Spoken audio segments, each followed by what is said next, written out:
अनंत जन्मों में हमको आज मनुष्य जन्म मिलकर के भगवत प्राप्ति का अवसर मिला था। नकारात्मक, नास्तिकता, ये दोनों बराबर उसको पीड़ा पहुंचाएंगी। हमारी कामना नहीं पूर्ण की तो हम भगवान को गालियां देने लगे, भगवान के विरुद्ध। ये क्या है? क्या है? तुमने कभी बैठकर अपनी स्थिति की तरफ विचार किया कि हम किधर जा रहे हैं? कम से कम हम गलत हैं पर सत्य को स्वीकार कर रहे हैं तो निकलने का तो रास्ता है। आपने तो निकलने का ही रास्ता बंद कर दिया नास्तिकता ला करके। कम से कम हम गलत हैं पर हम सकारात्मक सोच के द्वारा अपनी गलती को सुधार तो सकते हैं। आपने नकारात्मक सोच के द्वारा अपना नाश प्रारंभ कर लिया। बहुत ध्यान देने योग्य विषय है। और कोई दंड दे या ना दे, बैठे बैठे नकारात्मक सोच आपको जलाती रहेगी। जगत चिंतन का परिणाम ये देह है, चिंता है, शोक है, भय है, नकारात्मक चिंतन। भगवत चिंतन करने से देह मिलेगा दिव्य, जिसका काल भी विनाश नहीं कर सकता, उसे भाव देह कहते हैं। और सदैव निश्चिंतता, निर्भयता, निशोकता, परमानंद, इसकी बाढ़ आएगी। यही तो चाह रहे हैं ये, और दिशा पकड़ रहे हैं जगत चिंतन की, जगत भोगों की। इसलिए हम तुम्हें सबका निष्कर्ष बताते हैं, बस तुम नाम की रट लगा दो। कलियुग करम न धर्म विवेकु, राम नाम अवलंबने को। पूज्य बाबा कह रहे कलिकाल है और साधन सिद्ध होना बहुत कठिन है।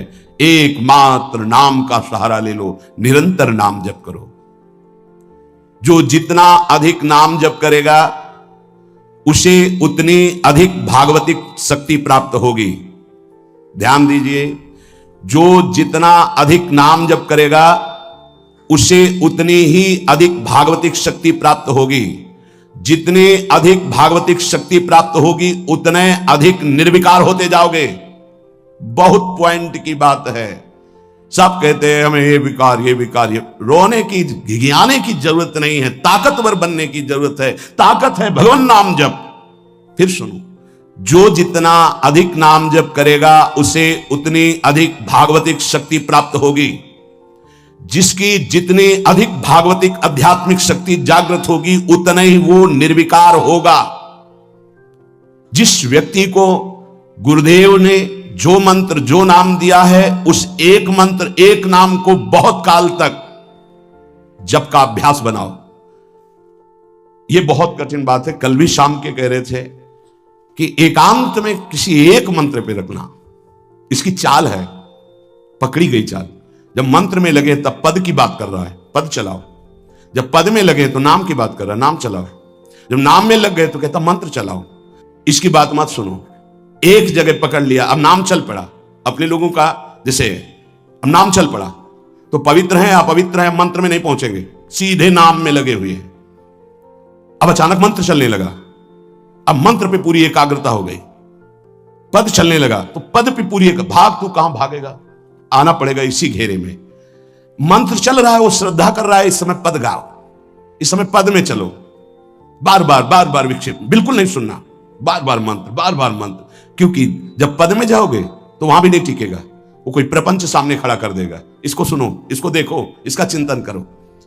माला ले लिए, चलो पार्क में टहल कर रहेंगे, गली में टहलते, बालकनी में खड़े हो जाते हैं, पूरी एकाग्रता रहेगी। हाँ, फंसाएगा किसी चित्र में, चिंतन में फंसाएगा। बहुत साधक को सावधानी की जरूरत है। जिस उपासक को जो मंत्र, जो नाम मिला है, एक नाम, एक मंत्र, बहुत समय तक उसे चलाने का अभ्यास कीजिए। ये बहुत छलिया है मन। ये तो मंत्र तो इतना जप ही लिए हो ना, अब राधा नाम जपते हैं। हाँ, बात तो सही तुम्हारी। चलो राधा राधा राधा राधा राधा शुरू किया, अब वो और जगह ले जाएगा। इसका मतलब इसकी सलाह सत से सत, पहले सत से सत और फिर सत से असत में ले जाएगी। इसका मतलब जहां में लग गए वहां में लगना चाहिए, इसकी सलाह नहीं माननी चाहिए। ये बहुत सलाहें देता है। सलाह देना इसकी स्वभाव, प्रवृत्ति, संकल्प, विकल्प, इसी को रोकना है। उपासक पकड़ पाओ तो बहुत लाभ प्राप्त होगा। सब इस समय हमें यह नहीं देखना कि मानसिक से कितना लाभ है, उपांशु से कितना, ये सब बातें मत देखो। अरे वाचिक से 10 गुना उपांशु, उपांशु से 100 गुना मानसिक, ये गुना हमें नहीं चाहिए। इस समय हमें भगवदाकार वृत्ति करनी है। हमें कोई लाभ हो, हानि हो, गुना से मतलब नहीं है। वहां जपने से इतना लाभ, वहां जपने, हमारा केवल लक्ष्य है प्रभु का स्मरण। पकड़ो बात। अब वो अगर मानसिक नहीं हो रहा तो उपांशु आते हैं, उपांशु नहीं हो रहा तो हम वाचिक आते हैं, वाचिक नहीं हो तो हम कीर्तन करते हैं। छोड़ेंगे नहीं, तुम्हें बख्शेंगे नहीं। अनन्य चेता सततम, हमें सतत अनन्य चित्त को अपने आराध्य देव में जोड़ना है। जिस उपासक में भोगों की त्याग वृत्ति अधिक है वो बहुत जल्दी सिद्ध होता है। पकड़ो, जो पुरुषार्थ तो करता है पर साथ में भोगों को भी भोगता है, उसकी आसक्ति भजन में नहीं हो पाती, वो आगे नहीं बढ़ पाएगा जब तक वो अपनी वृत्ति को सुधारेगा नहीं। जो तत्व ज्ञान प्राप्त करना चाहता है या प्रेम प्राप्त करना चाहता है, उसको चाहिए कि सदगुरु की अधीनता स्वीकार कर ले, क्योंकि बिना सदगुरु की अधीनता के उसे परिपक्व अवस्था प्राप्त नहीं होगी। जो सदगुरु बतावें, नियम दे, उनका अक्षरशः पालन करे। जब सदगुरु की कृपा से अधिक जप होने लगता है तो शरीर के परमाणु नामाकार मंत्राकार हो जाते हैं। जैसे आपको सत्संग में याद हो बताया कि पूज्य बाबा श्रीधर जी के जब चरण चापने 8 बजे रात्रि के जाते थे तो चरण स्पर्श करते ही ऐसा लगता मशीन फिट हो गई हृदय में, मंत्र ऐसे चलने लगता। तो अधिक समय बाबा की समीपता में बिताने की कोशिश करते, पर वो जब एकदम भाव में डूब जाते तो अपने लोग छोड़ के चल देते थे, विक्षेप न पहुंचे उनको। बड़ी उत्तम अवस्था पूज्य बाबा की, बड़ी उत्तम अवस्था। भजन और दैन्यता ये 2 जीवन में उनकी बहुत जोर की थी।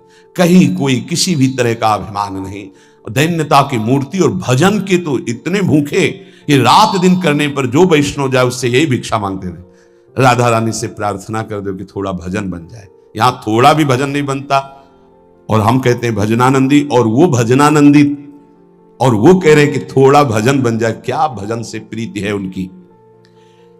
अधिक जप करने से शरीर के परमाणु मंत्राकार नामाकार हो जाते हैं। बड़ा प्रभाव है महापुरुषों के स्पर्श का।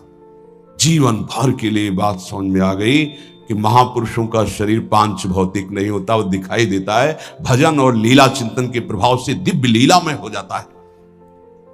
अधिक जप करने से शरीर के परमाणु मंत्राकार हो जाते हैं, नामाकार हो जाते हैं। सच्ची हम जीते ही उनकी चरण रज से, उच्छिष्टामृत से, उनकी करुणा कृपा से ही हमारा जीवन है, चाहे परमार्थ में चाहे स्वार्थ में, गुरुदेव की कृपा से है।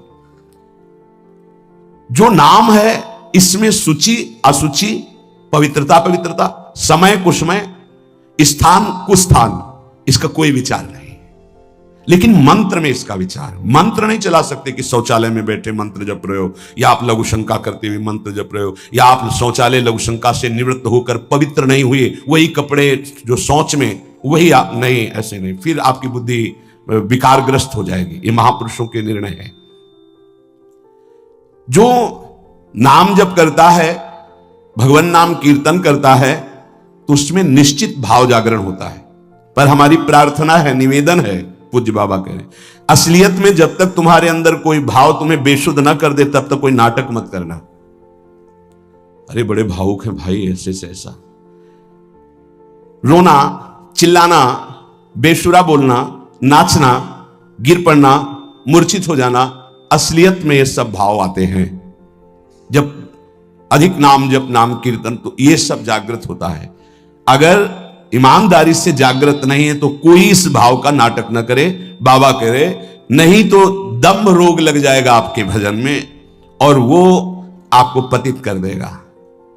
अत्यंत बड़े हुए भाव के आवेश में जब आपको स्मृति ना रहे तो दूसरी बात नहीं, आप कभी ऐसे भावों का प्रादुर्भाव दिखावा ना करें, नहीं तो दम्भ लग जाएगा।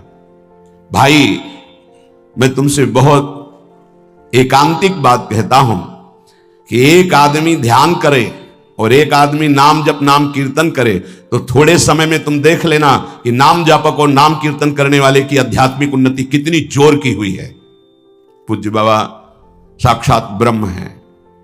इन्हीं की कृपा प्रसाद से पूज्य पंडित गया प्रसाद जी महाराज ब्रजमंडल के सिद्ध महापुरुष, इन्हीं को गुरुदेव के रूप में वर्ण करके ऐसी उच्च अवस्था प्राप्त की थी कि गीता वाटिका से भाई जी और राधा बाबा परम प्यार दुलार आदर पूज्य पंडित गया प्रसाद जी का करते थे।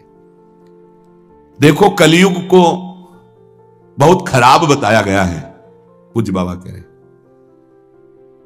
युग है भी इसमें बहुत दोष, परंतु हम आपसे कहते हैं कि कलयुग बहुत महिमामय भी है। बड़े बड़े ऋषि मुनि देवता याचना करते हैं कि मुझे कलयुग में जन्म मिले। क्यों? क्योंकि केवल नाम जप और नाम कीर्तन से इसमें वो पद प्राप्त होता है जो बड़ी बड़ी तपस्या, यज्ञ, ध्यान, साधना से भी नहीं होता। ये बड़े अमृतमय वचन, इनको पकड़ो, सार बात नाम जप, नाम कीर्तन, गुण कीर्तन। देखो, स्वयं भगवान ने कहा है यज्ञानाम जप यज्ञोस्मि, सब यज्ञों में श्रेष्ठ यज्ञ मैं हूं, जप यज्ञ। अब यज्ञ, अश्वमेध यज्ञ, राजसूय यज्ञ, बड़ी बड़ी यज्ञ जो चक्रवर्ती सम्राट, महाबलशाली पुण्यात्मा राजर्षि करते थे, उन सब यज्ञों में श्रेष्ठ है जप यज्ञ। देखो, इस जप यज्ञ में ना तो शुद्ध घी की आवश्यकता है, इस जप यज्ञ में ना तो मंत्रवेत्ता ब्रह्म ऋषि की आवश्यकता है।